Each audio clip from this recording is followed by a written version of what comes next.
Hello friends, welcome to MS maths.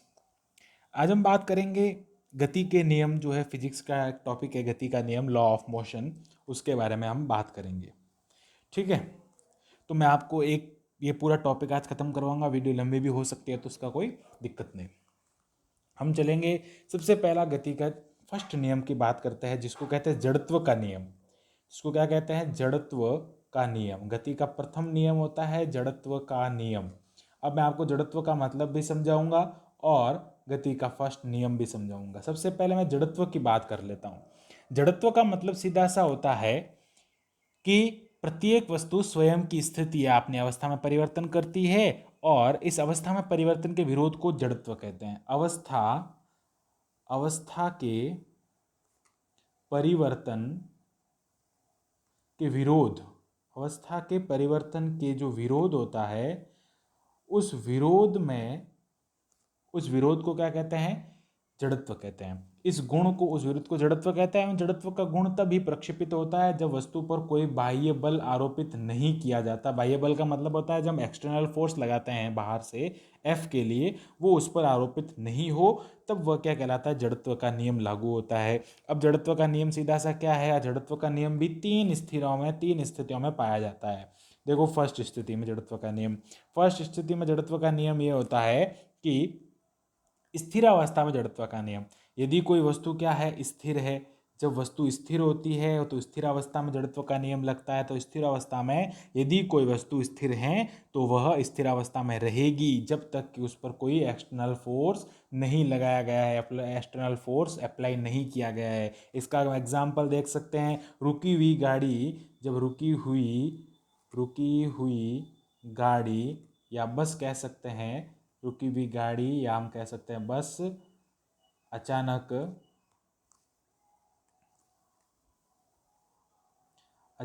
चलने पर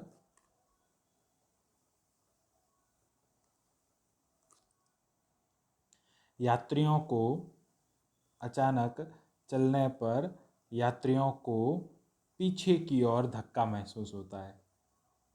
पीछे की ओर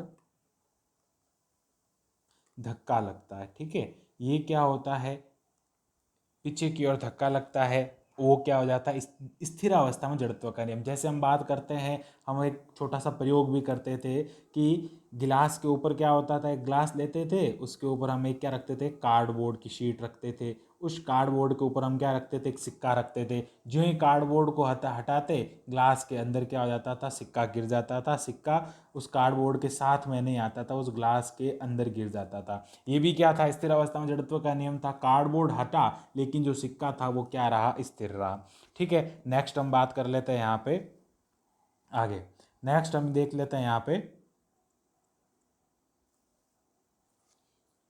दूसरी, गतिशील अवस्था में स्थिर अवस्था का नियम। देखो, ये गति के प्रथम नियम के इस टॉपिक में पढ़ा रहा हूँ, द्वितीय नियम नहीं पढ़ा रहा हूँ। गति का प्रथम नियम का दूसरा टॉपिक है, जिसको मैं बी लिख देता हूँ। चलो, इसको मैं बी लिख देता हूँ। ठीक है, ये क्या हो जाएगा? गतिशील अवस्था में हम बात करेंगे। गतिशील अवस्था में क्या हो जाएगा? जड़त्व का नियम होता है। गतिशील अवस्था में क्या हो जाएगा कि जब कोई चलती हुई गाड़ी अचानक से ब्रेक लगाती है, चलती हुई गाड़ी जब ब्रेक लगाती है तो यात्री क्या होते हैं? आगे की ओर झुक जाते हैं। फिर हम बात करते हैं इसका सी पॉइंट की, तो देखते हैं दिशात्मक। दिशात्मक का मतलब हो जाएगा दिशा के अनुरूप जड़त्व का नियम। चलती हुई कोई बस चल रही है सड़क पर, एकदम से कोई मोड़ आता है तो बस मुड़ता है तो यात्रियों को खिड़की की ओर धक्का लगता है। मतलब जिस तरफ बस मुड़ रही है उस तरफ यात्रियों को क्या लग रहा है? धक्का लग रहा है। ये था गति का प्रथम नियम। मतलब हम सीधा सा कह सकते हैं कि गति के प्रथम नियम में कि कोई वस्तु जिस अवस्था में है वह उसी अवस्था में रहेगी जब तक कि उस पर कोई बाह्य बल आरोपित नहीं किया जाए, जब तक कि उस पर क्या कह नहीं जाए? कोई भी बाह्य बल आरोपित नहीं किया जाए। ठीक है, हम इसमें आगे चलते हैं। गति के द्वितीय नियम की अगर हम बात करते हैं, उससे पहले मैं आपको उस मोमेंटम पढ़ा देता हूँ। गति का द्वितीय नियम समझने से पहले मैं आपको संवेग की बात बता देता हूँ। संवेग क्या होता है? संवेग एक सदिश राशि होती है, पी वेक्टर कहते हैं इसको, हिंदी में संवेग कहते हैं। संवेग का सीधा सा अर्थ होता है संहति इंटू वेग। देखो, संहति इंटू क्या हो जाता है? वेग हो जाता है। अब संहति एक शुद्ध हिंदी वर्ड है जिसको क्या कहते हैं? मास कहते हैं। ये क्या इसका है? मतलब क्या हो जाता है? मास यानी कि द्रव्यमान हो जाता है, और ये हो जाता है वेग। यानी मोमेंटम का सीधा सा सूत्र क्या हो जाएगा? एम वी हो जाएगा, वी वेक्टर। ठीक है, ये होता है संवेग। अब संवेग की परिभाषा देखते हैं, तो एक परिभाषा तो क्या हो जाएगी संवेग की कि मास और वेग के गुणनफल को क्या कहते हैं, संवेग कहते हैं। सेकंड हम देखते हैं कि इसकी परिभाषा में ये आता है कि किसी द्रव्यमान पर लगाया गया यानी उस द्रव्यमान के सापेक्ष जो वेग हो जाएगा यानी उसका मल्टीप्लिकेशन क्या हो जाएगा, संवेग के इक्वल हो जाएगा। ये होता है संवेग। संवेग की अगर विमा की बात करें तो संवेग की विमा हो जाएगी m1l1t-1। इसके मात्रक की अगर बात करें तो मात्रक हो जाएगा किलोग्राम इंटू मीटर पर सेकेंड। इंटू क्यों हुआ, क्योंकि यहाँ सॉरी किलोग्राम क्यों, क्योंकि मास का द्रव मात्रक क्या होता है, किलोग्राम होता है, और वेग का होता है मीटर पर सेकेंड। अब चलते हैं आगे गति के द्वितीय नियम की और। गति का क्या आ जाएगा, द्वितीय नियम हो जाएगा। गति का सेकंड लॉ हम बात कर रहे हैं, सेकंड लॉ। सेकंड लॉ में अगर हम देखते हैं, किसी वस्तु में संवेग के परिवर्तन की दर उस पर आरोपित बाह्य बल के समानुपाती होती है। संवेग में परिवर्तन की दर यानी F is equal to P में परिवर्तन की दर, P में परिवर्तन बटा समय में परिवर्तन यानी टी में परिवर्तन। देखो दो चीज यहाँ पे आ रही है, टी में परिवर्तन और पी में परिवर्तन। देखो किसी वस्तु में ये होता है गति का दूसरा नियम, आरोपित बाह्य बल जो होता है ये बाह्य बल पर लगता है। जब बाह्य बल अप्लाई किया जाता है तब ये कार्य करता है। बाह्य बल में संवेग के परिवर्तन की क्या हो जाती है, दर जो हो जाती है वो एफ के इक्वल होती है। यानी F is equal to D P by क्या कह सकते हैं हम, डी टी कह सकते हैं, या इसको del P by del T भी कह सकते हैं, कोई फर्क नहीं पड़ता है।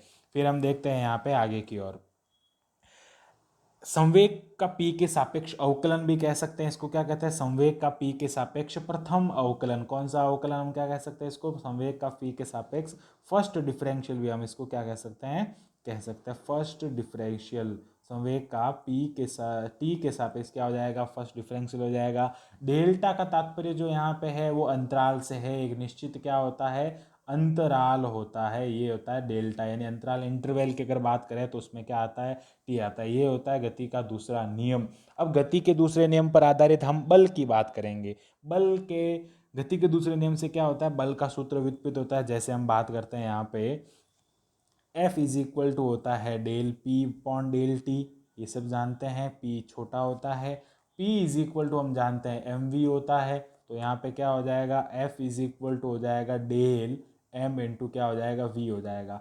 अब किसी वस्तु का मास जो होता है वो कभी भी परिवर्तित नहीं होता है, इसलिए M पे डेल्टा नहीं लगेगा, जबकि डेल्टा कहाँ लगेगा, डेल V अपॉन क्या हो जाएगा, डेल T हो जाएगा। अब del V upon del T मतलब क्या हो गया, वेग में परिवर्तन की दर। वेग में परिवर्तन की दर जो होती है उसको हम क्या कहते हैं, त्वरण कहते हैं। तो F बराबर क्या हो जाएगा, A। तो इसको हम सीधा सा फॉर्मूला कह सकते हैं बल का। ये क्या है, बल है, बल का सीधा सा फॉर्मूला क्या हो जाएगा, द्रव्यमान इंटू त्वरण। क्या हो जाएगा, द्रव्यमान इंटू त्वरण। हम इसकी ट्रिक भी बता सकते हैं आपको कि फादर इज इक्वल टू माँ होता है, यानी F is equal to ma होता है बल का सूत्र। ठीक है, बल का क्या हो जाएगा, सूत्र हो जाएगा। अब बल की परिभाषा इसके आधार पर देखें तो बल की परिभाषा क्या हो जाएगी, बल की परिभाषा वैसे होती है धक्का लगाना, खींचना वो बल होता है। लेकिन हम यहाँ से बल की अगर एक और परिभाषा देखें तो F इज इक्वल टू क्या हो जाएगा, वस्तु में त्वरण। देखो वस्तु होगी तो उसका द्रव्यमान होगा, और वस्तु में क्या हो जाएगा, त्वरण हो जाएगा। इन वस्तु में हम क्या कह सकते हैं, ए वेक्टर कह सकते हैं। ठीक है, एफ के मैंने आपको दो सूत्र बता दिए, F is equal to M A और एफ इज इक्वल टू क्या हो जाएगा, D P. F is equal to क्या हो जाएगा, D P upon D T. ये दो सूत्र हो जाते हैं एफ के, यानी संवेग में परिवर्तन की दर। ये कहाँ से आता है, गति के द्वितीय नियम से आता है। ठीक है, अब चलते हैं आगे की ओर। यहाँ पे अगला आता है कि बल का मात्रक क्या हो जाएगा, बल की विमा क्या हो जाएगी। देखो बल का वैसे तो मात्रक अगर एम ए के हिसाब से देखें, एफ इज इक्वल टू अगर एम ए के हिसाब से बल का मात्रक देखें तो वो होता है किलोग्राम इंटू मीटर पर सेकेंड स्क्वायर। लेकिन ऐसा ही पद्धति ने फिक्स कर रखा है कि बल का मात्रक जो होता है वो न्यूटन होता है। क्या होता है, न्यूटन के नाम, एक न्यूटन वैज्ञानिक था उसके नाम पर इसको रखा गया है। और इसका CGS मात्रक जो हो जाएगा, CGS मात्रक हो जाएगा डायन। CGS मात्रक क्या हो जाएगा, डायन हो जाएगा। ऐसा ही मात्रक न्यूटन होता है, CGS मात्रक क्या हो जाएगा, डायन हो जाएगा। फिर हम देखते हैं इसकी विमा की बात करते हैं बल की देखो विमा क्या हो जाएगी, बल की विमा हो जाएगी M1L2 सॉरी एल लिख दिया यहाँ पे, ये हो जाएगी m1l2t-2, ठीक है। ये हो जाएगी बल्कि सॉरी m1l1 क्या हो जाएगा, m1l1t-1 हो जाएगा, m1l2 नहीं m1l1t-1 हो जाएगा। अब बात करते हैं एक न्यूटन की परिभाषा।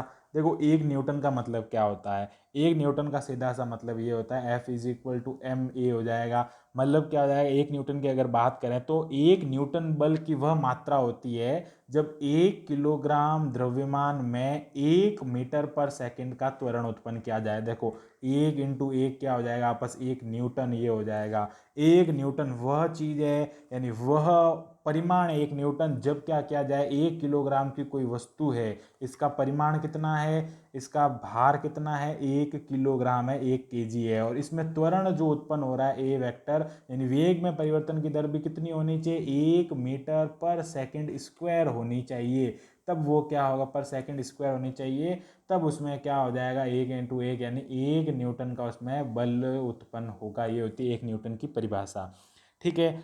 या फिर हम ऐसा भी कह सकते हैं कि 1 किलोग्राम की वस्तु में 1 मीटर पर सेकंड का त्वरण उत्पन्न करने के लिए आवश्यक जो बल होता है, यानी 1 किलोग्राम की वस्तु में 1 मीटर पर सेकंड का बल उत्पन्न करने के लिए आवश्यक जो बल होता है उसका परिमाण कितना होता है, 1 न्यूटन हो जाता है। हमेशा ध्यान रखना। गति के द्वितीय नियम के हम एग्जाम्पल की बात करते हैं, इसके एग्जाम्पल्स देख लेते हैं। जैसे खिलाड़ियों द्वारा गेंद को कैच करते वक्त, जब कोई खिलाड़ी होता है गेंद को यानी बॉल को कैच करता है, बॉल को कैच करता है, गेंद कैच करता है, तो हाथ को पीछे की ओर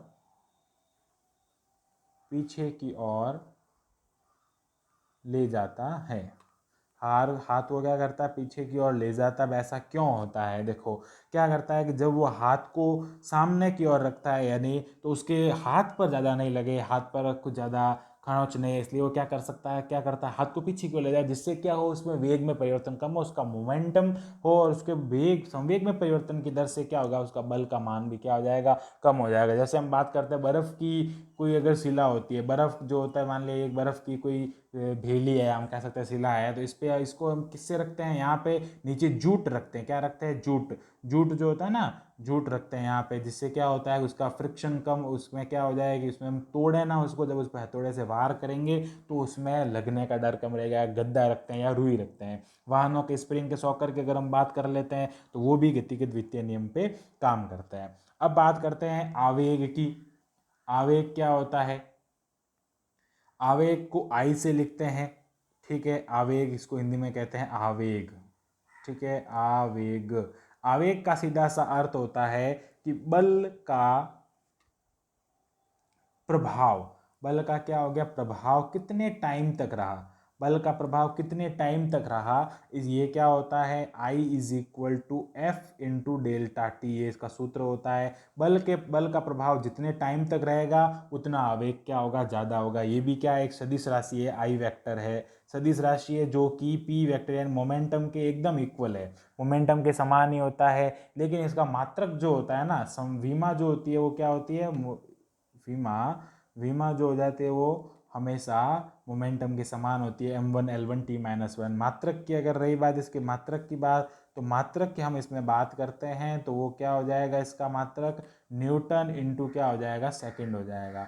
ये हो जाएगा इसका मात्रक, ठीक है। विमा हो जाएगी m1l1t-1 हो जाएगा। अब इसका मतलब अगर उदाहरण से इसको समझें कि ये एक बैट है, मान लेते हैं ये एक कोई बैट है, इस पर क्या होता है कि बॉल आती है यहाँ से, बॉल जितने टाइम तक उस पर टच रहती है, बॉल जितने टाइम तक उसके उसके स्पर्श में रहती है, उसके टच रहती है, वो टाइम और उस पर लगने वाला बल, उसका जो मल्टीप्लाई होता है वो क्या कहलाता है, आवेग कहलाता है। हमेशा ध्यान रखना, ये सिंपल सी परिभाषा होती है आवेग की, सॉरी आवेग की। अब बात करते हैं आगे संवेग संरक्षण का नियम। इसी में एक टॉपिक आता है, देखो हम सब द्वितीय नियम पर आधारित कुछ बात कर रहे हैं। संवेग संरक्षण का क्या आता है, इसमें नियम आता है। अब संवेग संरक्षण का नियम क्या होता है, संवेग संरक्षण का नियम,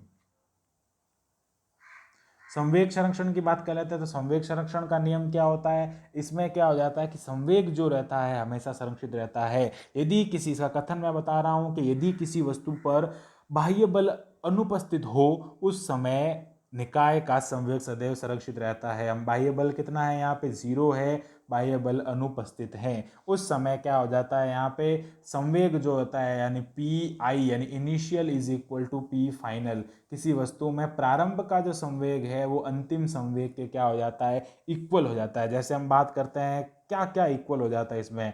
फर्स्ट हम बात करते हैं सभी जो टक्करें होती है, संघट कहते हैं जिसको, टक्कर जितनी भी होती है दुनिया में वो सभी क्या करती है, संवेग संरक्षण की पालना करती है। दूसरा हम बात करते हैं रॉकेट का प्रणोदन, आगे टॉपिक आएगा हमारे रॉकेट का प्रणोदन, ठीक है, वो भी क्या होता है, संवेग संरक्षण पे कार्य करता है। फिर हम बात करते हैं तोप से गोली दागते हैं, जब क्या होती है टैंक होते हैं या तोप होती है ना, उनसे क्या करते हैं हम गोली दागते हैं, यानी गोला जो होता है तोप से गोले का दागना, गोले का दागना वो भी क्या करता है, संवेग संरक्षण के नियम की पालना करता है। फिर बंदूक से अगर हम गोली की बात करें, एक ही चीज़ है इसमें भी, बंदूक से अगर गोली की बात करें तो वो क्या हो जाएगा, संवेग संरक्षण के नियम को मानेगा, उस पर संवेग संरक्षण का नियम अप्लाई होगा। अब हम बात करते हैं तोप के प्रतिक्षेपण वेग की। अब तोप क्या होती है, इस टाइप की तोप होती है, हम एम द्रव्यमान की एक तोप की बात कर लेते हैं, ठीक है। एम द्रव्यमान की एक टैंक है, एक तोप है, इसमें से क्या हो रहा है यहाँ पे, इसमें तोप का प्रतिक्षेपण वेग है ना, वी का हम फॉर्मूला ज्ञात करेंगे यहाँ पे। प्रतिक्षेपण वेग का सीधा सा मतलब होता है कि जब गोला दागा जाता है उस टाइम पे तोप पीछे की ओर आती है, जब पीछे की ओर आती है तो उस टाइम पे क्या हो जाएगा, पीछे की ओर धक्का लगता है उसको, वो धक्के वाला वेग है वो हम ज्ञात करेंगे, उसको क्या कहते हैं, प्रतिक्षेपण वेग वी कहते हैं, कैपिटल वी से इसको हम यहाँ डिनोट करेंगे।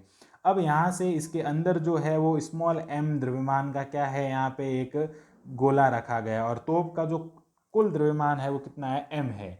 अब क्या होता है, ज्यों ही गोला दागते हैं बाहर जाता है, पीछे की ओर क्या हो जाता है, उसका वेग आता है जिसको हम क्या कहते हैं, वी कहते हैं। इसमें क्या रहता है, संवेग हमेशा संरक्षित रहता है। प्रारंभ में देखो तोप भी स्थिर थी, प्रारंभ में तोप भी स्थिर थी, तो प्रारंभ का संवेग और दोनों गोले का संवेग दोनों क्या हो जाएगा, 0 हो जाएगा। लेकिन बाद में क्या होता है कि जो तोप है ना, वो तो उसका द्रव्यमान m है और उसका वेग हो जाता है v, और गोले का द्रव्यमान स्मॉल m है और उसका वेग हो जाता है स्मॉल v।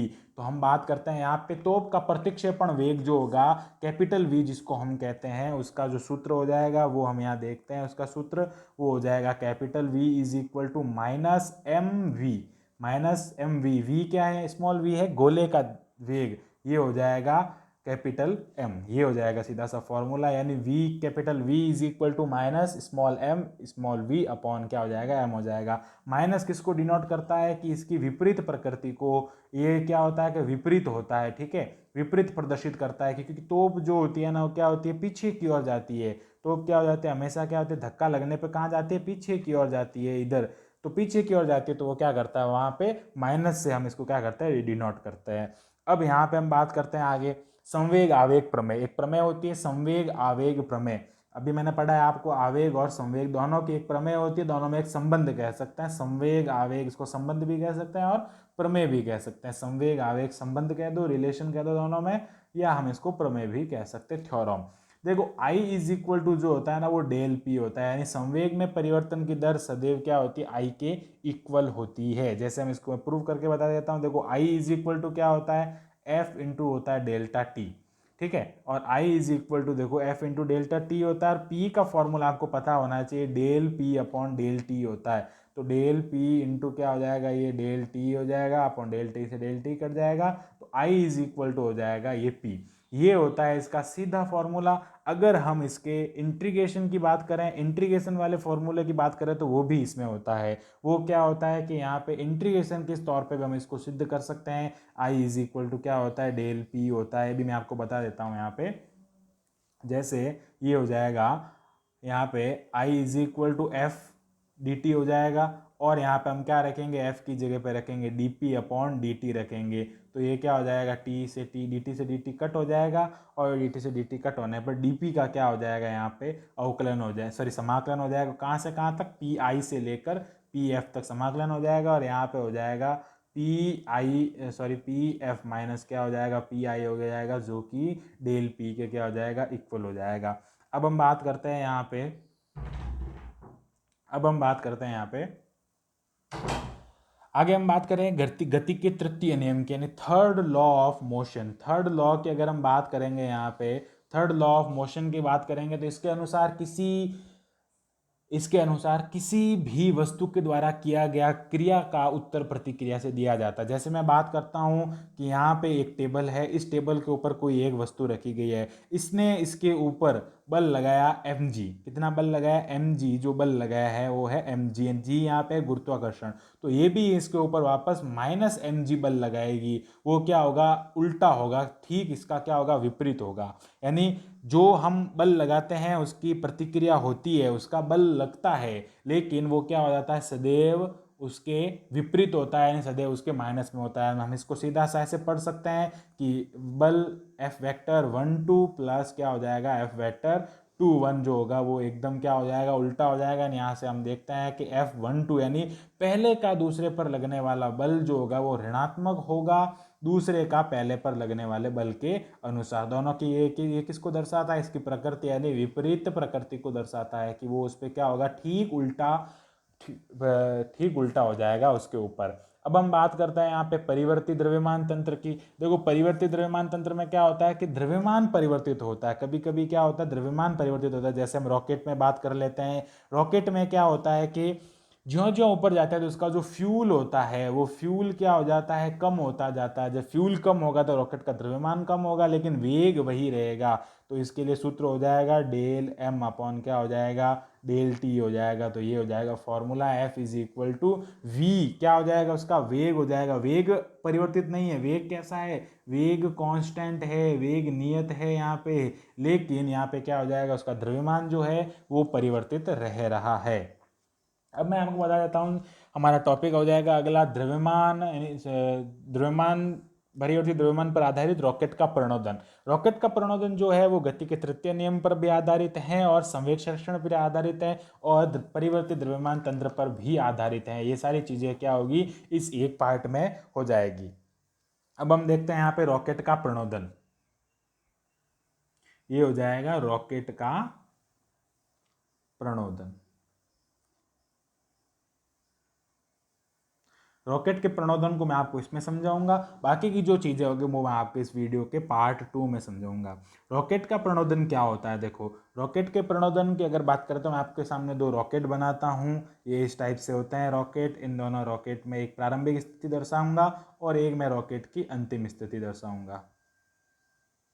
ये रॉकेट में से कुछ अवांछित कुछ गैसें निकलती है द्रव्यमान का होने पर। यहाँ से वेग v है और यहाँ पर वेग हो जाता है v प्लस डी वी। मैं बताऊंगा क्यों होता है। यहाँ पर रॉकेट का जो द्रव्यमान है वो m हो जाता है, लेकिन यहाँ पर रॉकेट का द्रव्यमान क्या हो जाता है? m इंटू क्या हो जाता है? dm हो जाता है। ठीक है।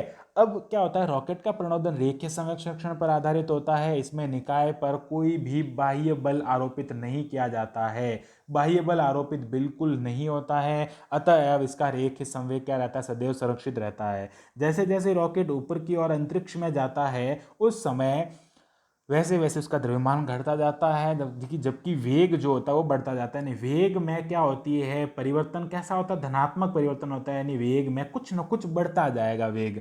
इसके द्वारा द्रव्यमान में क्या होता है? जो इसमें द्रव्यमान की जो कमी होती है वो अपशिष्ट गैसों के रूप में नोजल से क्या होती है? बाहर आ जाती है, जिसके कारण क्या होता है? द्रव्यमान कम होता जाता है। अब रॉकेट का प्रणोदन जो होता है वो क्रिया प्रतिक्रिया नियम पर भी आधारित होता है। रॉकेट के प्रणोदन में इसका रॉकेट का अगर हम सूत्र की बात करें तो रॉकेट का सूत्र क्या हो जाएगा? रॉकेट प्रणोदन की अगर हम सूत्र की बात करें तो इसके सूत्र को यहाँ पे इसका सूत्र हो जाएगा Vf, यानी रॉकेट का फाइनल वेग जो होगा Vf is equal to Vi plus U log mi upon mf। क्या हो जाएगा? mi upon mf। अब mi और mf सब क्या है? सब बताऊंगा मैं आपको। ये है रॉकेट का अंतिम वेग, ये है रॉकेट का प्रारंभिक वेग। ठीक है। u भी क्या रहेगा? रॉकेट का प्रारंभिक u है यहाँ पे, सॉरी u यहाँ पे गैसों का वेग है। u क्या हो जाएगा? गैसों का वेग, जो कि माइनस में होता है। u क्या हो जाएगा? गैसों का वेग। ठीक है। ये हो जाएगा जो गैसें निकलती है अपशिष्ट गैस, ये हो जाएगा रॉकेट का प्रारंभिक द्रव्यमान और ये हो जाएगा रॉकेट का अंतिम द्रव्यमान। मैंने आपको पूरा फॉर्मूला बता दिया है। Vf is equal to Vi plus U log mi upon mf हो जाता है। अब इसमें क्या हो जाएगा? हम आगे बात करते हैं इसके ऊपर लगने वाले बल की बात करते हैं। तो बल का मैंने भी आपको फॉर्मूला बताया ही था। परिवर्तित द्रव्यमान तंत्र के अंदर क्या होता है, जो बल होता है F इज इक्वल टू वो V into del M upon क्या होता है, डेल टी होता है। सीधा सा ध्यान रखो, ये है इस पर लगने वाला बल। ये है परिवर्तित द्रव्यमान तंत्र के अंदर जो लगने वाला बल की अगर हम इसमें बात करें। अगला मैं आपको बताऊंगा अगले वीडियो में घर्षण के बारे में, स्थैतिक घर्षण क्या होता है, घर्षण के प्रकार क्या होते हैं, और मैं आपको उसमें वर्तुल गति भी बताऊंगा। So thanks for watching this video and keep watching second part.